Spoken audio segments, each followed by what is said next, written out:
முதுகு வலி முற்றிலும் நீங்க பாரம்பரிய மருத்துவத்தில் பல்வேறு மருந்துகள் உள்ளன.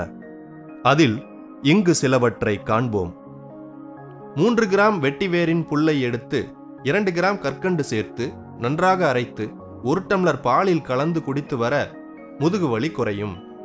முதுகுவலி அதிகமாக இருப்பவர்கள் 5 மிளகு, 5 கிராம்பு மற்றும் 1 கிராம் சுக்கு சேர்த்து நீர் விட்டு தேநீர் செய்து தினமும் 2 வேளைகள் குடித்து வந்தால் முதுகுவலி குறையும்.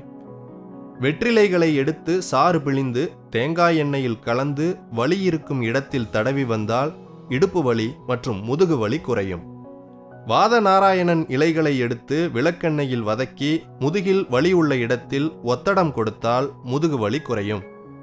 5 பல் பூண்டை தோல் நீக்கி 50 மில்லி நல்லெண்ணெய் சேர்த்து 20 நிமிடம் கொதிக்க வைத்து வடிகட்டி முதுகு வலியுள்ள இடத்தில் 10 நிமிடம் தேய்த்தால் முதுகுவலி குறையும்.